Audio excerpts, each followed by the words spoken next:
putting the money back in the way we are. We're plowing it back into the consumer base. They're only plowing the money into the system if they're going to be taking out more money in the future, right? Mm-hmm. That's what investment means. So, so while it's a benefit to pay in cash, given its versatility, there is something about the point system. Now, I might say the seepage doesn't necessarily matter geographically.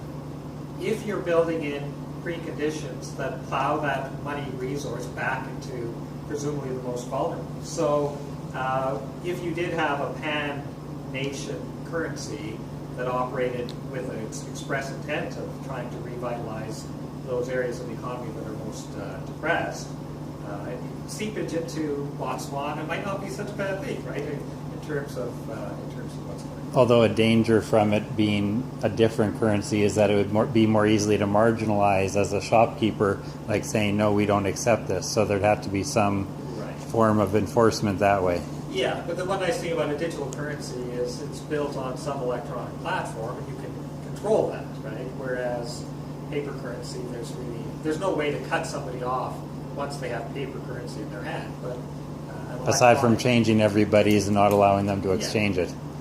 But again, I guess part of it too is, I mean, it's really trying to form a coalition of the willing, right?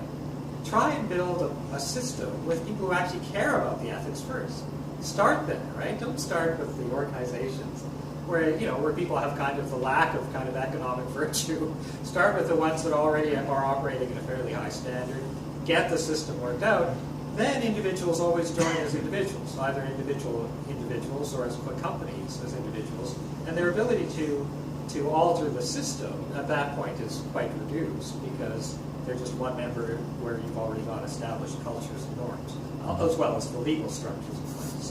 So there's advantage to kind of starting small and starting in spaces where you already have kind of a notion, a structural accountability. That's why co-ops are kind of nice. They're already structurally accountable to the broader community, and they aren't profit maximizers in the classic sense. Yeah, they're service maximizers. Service maximizers, or consumer value maximizers, right? The whole point is that I get the best value on the toothpaste, not the worst value on my toothpaste, right? Mm-hmm. Roger, you alluded to this initially in your discussion and moved on to other things, but it seems to me that many of those at the core of Bitcoin, or might be a little Freudian, Bitcoin are in fact free market libertarian. Oh, they are, absolutely. And that has certain implications for what an alternative currency means. In fact, they really want, in some ways, you present this initiative as having positive inflationist tendencies. In fact, much of the impetus behind it is quite the opposite. It's a restoration of the gold standard. And that, of course, hardly makes them an alternative in the sense that the overriding logic of the era in terms of monetary policy is, in one way or another, as we've seen through in the crisis in Europe, for example, the restoration by other means, the gold standard in this case, as opposed to kind of harsh discipline and structural adjustment. So I link that to my sense that proposals of the kind you're discussing repeat some of the errors of the past, which is to detach monetary reform from larger questions of power relations and property relations. I hesitate to call it social credit for the digital age, but it seems to have some element of that. And we know the failings of the inability, and that requires some sort of democratic mobilization to address questions of economic power, of which monetary representation is that. And you can't sort of detach money from the real economy and the ways in which economic organizations are structured, powers exercised, along with as well as in opposition to the state. So there are all these sorts of questions, and of course there's standard questions that relate to earlier attempts at currency reform or monetary initiatives that I think still have to be addressed, particularly given the logic, if I can put it this way, of Bitcoin as I understand it. I mean, a lot of those who are hardly the ethicists to whom you're referring here, they are, Peter Thiel-style free marketers who would prefer that the elite and the elect end up flying off to Mars and leave the rest of us decadent types behind. So that's all part of this too. Right. Again, I'm just wondering if you might not want to Yeah, address no, that. I completely agree that that's the motive of Bitcoin. And Bitcoin freely transacts with any currency, so it's not as though it's setting itself apart from the existing system to have a higher standard. It's, as some people have said, it's a Ponzi scheme. It's really a way you limit the amount of currency to be printed, and so you can't even mine any more gold, right? So you've got this fixed amount, and so people just get in there early and get the most gain over others, and people move in. And understandably, in a global system where you had such huge volumes of money created in 2008, right? So if you've ever looked at the currency statistics in 2008 for the M1, which is the most basic paper currency, governments around the world were willing to print massive, these very ones that had set aside their central banks, saying, oh no, we can't do any Keynesian monetary policy for anybody. And yet, when the system, there was a liquidity crisis, all of a sudden they're perfectly willing to print massive amounts of money. And of course that did inflate things. What did it inflate? Well, it inflated stocks. Isn't that a problem? Not if you own the stocks. If you want to buy the stocks, inflating is an issue, actually, right? But I agree. I don't think Bitcoin... So for me, what was interesting about Bitcoin was that conceptually I could see the role of trying to bind a governmental kind of a system tied to the market itself. And currency transaction and the use of currency defines a given market. And so, but it was only until you could conceive of a digital currency that allowed or prevented anonymous transactions, which is, of course, isn't what Bitcoin wants. Bitcoin wants this anonymity. But my view is, you can use the idea of an alternative currency. I mean, Bitcoin showed it was feasible, right? Bitcoin showed you could do it. Like, it wasn't impossible technologically to do such a thing. But I guess what I'm interested in is how do you get a pool of users of a currency who are adopting a higher standard that would impact things like wealth distribution, right? So if you have a currency that is only usable by cooperatives, or worker cooperatives, say, right? So only worker cooperatives can use this currency. Then all of a sudden, you have a whole different set of dynamics. And if the banking associated with that alternative currency is lending not to maximize profit, but say it's lending to create more worker cooperatives, right? And it prevents that seepage to these non-worker cooperatives, right? So I mean, I'm not sure I know, I don't know exactly what the stipulative conditions might be for an alternative currency. I know they're not what Bitcoin is, but what I thought was interesting is all these areas where Bitcoin is deficient, you could look at it the other way and say, well, how could an alternative currency do exactly the opposite, right? So that's where I see it as really quite valuable. Trade Bank is worth looking into. If you're a business, you can trade in trade dollars. Okay. It's an alternative currency in Regina and other parts of Canada. I guess for the one concern I have for like traditional business is it doesn't deal with the problem of concentration of wealth over time. And if you're serious about not having a periodic crisis like we just had in Western economies, you have to get at the root cause of that. And for me, the challenge, I mean, a small business, it doesn't so much matter, right? Because there isn't that accumulation going on. But once you start getting medium-sized and large businesses that kind of funnel money up to the top, and they're legally required to do that, that's their legal structure, then you've got issues with concentration of wealth. And so, it might, I mean, we look at cooperatives and say, well, they're not going to be the dominant form, right? How could they end up being the dominant form of business? But, let's think of republics back in the 1500s, right? One republic sitting in Venice, right? And everything else was principalities. I mean, but how do you create an institutional space that allows for cooperatives, for example, to become the dominant form? It's not going to happen if you keep having the seepage, and it's not going to happen if you keep having the global governments of the world being driven to the lowest levels of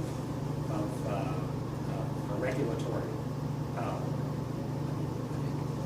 How could you enforce the guidelines on the alternative currency, and how would you prevent it being traded with other currencies? mean, I guess part of it has to do with an electronic currency, right? How does the electronic currency get off the books? But most transactions now are done electronically, so. Well, but you can always, I mean, Bitcoin, for example, is an electronic currency that does trade with other currencies, right? So I go in, I take my Canadian dollars, and I buy Bitcoin. And if I've got Bitcoin, I can sell it for another currency, right? So that type of alternative currency allows for that exchange. But if you think back to my Aeroplan point example, right? Aeroplan, it's a separate managed system. If they want to say, yes, you can redeem Canadian dollars for Aeroplan points, so we'll let you do that. I can understand why. But if they don't want to allow Aeroplan points to have to be sold for Canadian dollars, they don't have to allow it, right? Because they govern the electronic system themselves. Now, they're only doing it for marketing purposes. But on the other hand, it does show that you can use electronic systems to be highly regulative in terms of pricing, anything else. They've set how much it costs for me to fly to Toronto for the last 15 years, right? And surprisingly, it hasn't inflated all that much. But on the other hand, if I don't use it over a certain amount of time, they can get rid of all my Airplan points from my account. There's actually a civil lawsuit against them right now. Yeah. As long as you're willing to adhere to a central monetary authority, Right. which is potential. Like the trackability of Bitcoin is pretty high actually, because there's a public ledger. So as long as you can look at all the transactions and have a computer powerful enough to go through everybody using it at times then that transactions are taking place, a government in theory can track every transaction to a person using the system at the moment. But it's not meant to be conducive to that, as far as I can tell. only one way is easy to figure out. You can't figure out the other direction of the transaction. And I think people's identities can even shift. You can change your identity very quickly by getting a new wallet and doing it on a computer that isn't associated with you. So, but on the other hand, you could use that notion of transparency in a way that allows for government to regulate lawful, uses. Yeah, you may not want every single transaction be able to be traced to people, though, from the perspective of, if we know the system crashes every 60 years, do you want to have an alternative group of people that can't be tracked by the government, that is going to go down with the system? Because then they may want to take that group with them. Yeah, I think what it does for us is that, it's like with the banking crisis, right? The big banks were too big to fail, and we were compelled to almost bail them out. Like, there really wasn't, from my perspective, well, Iceland didn't, right? So we could have stood up in a way. We didn't. But I guess if the system itself has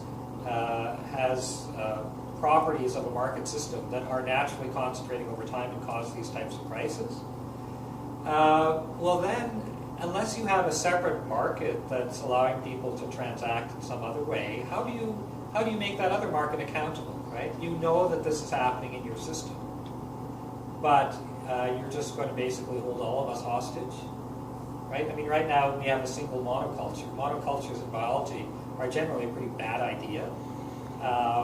This doesn't say there's only one alternative currency. There could be oodles of alternative currencies with a whole bunch of different dynamics in how they're governed, and you could just be like Botswana or Zimbabwe and say, yeah, we recognize 7 different alternative currencies, and the government just says, this is how we tax you in it. It requires innovation, but even with the early cooperative system, you had to set up new legislation to allow credit unions. You had to set up new legislation to bring cooperatives. There's no reason why you couldn't set up new government legislation on how to enable alternative currencies.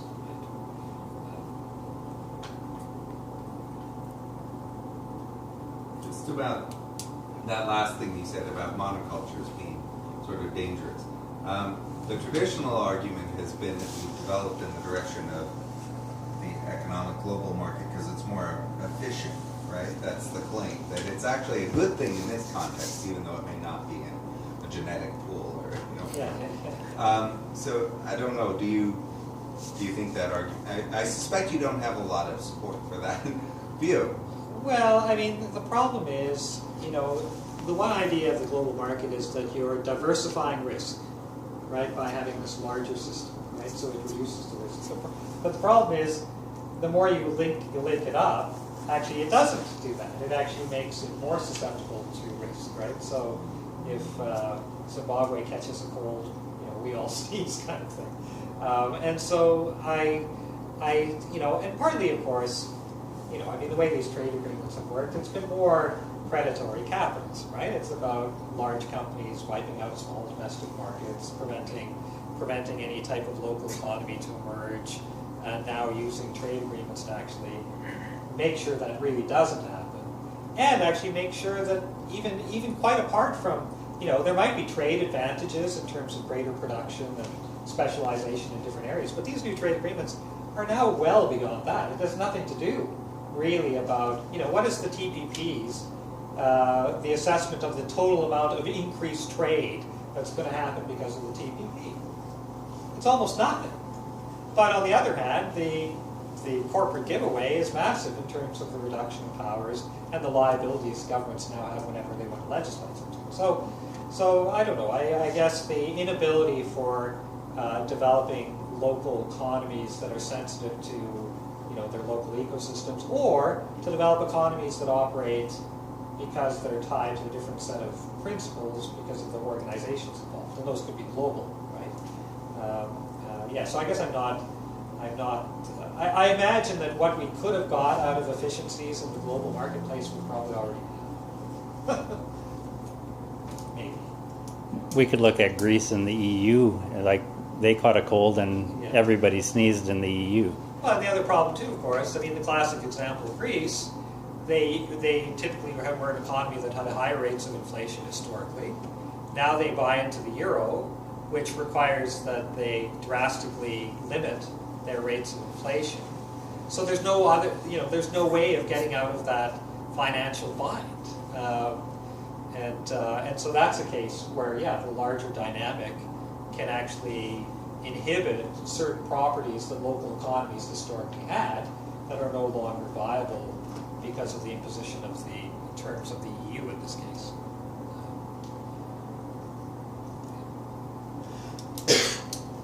Is the euro kind of like, does it have guidelines similar to the thing you're talking about?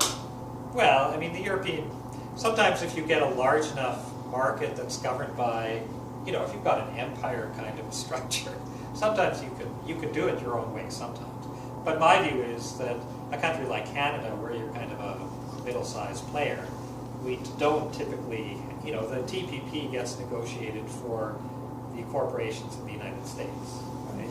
They don't really get, Canada, it's not really negotiated in Canada's interests. But the European Union, yes, it's able to have a certain set of higher standards, but it's not clear to me that there isn't a race to the bottom in Europe as well, given its interaction with other global trading partners. You can maybe fence it off in some ways, like intellectual property. Germany's getting into the game of the environmental technologies early on. But even there, that whole way in which the Western world positioned itself around intellectual property rights, for me it's highly, highly inefficient, right? The idea that the way you make a market efficient is by creating a monopoly on an idea. Like, think about that, right? The whole idea of monopolies are the bane of an efficient marketplace. And yet the only way we can generate innovation is by creating monopolies. Right? So that's part of it too. You've got the European Union buying into these fairly draconian intellectual property provisions too.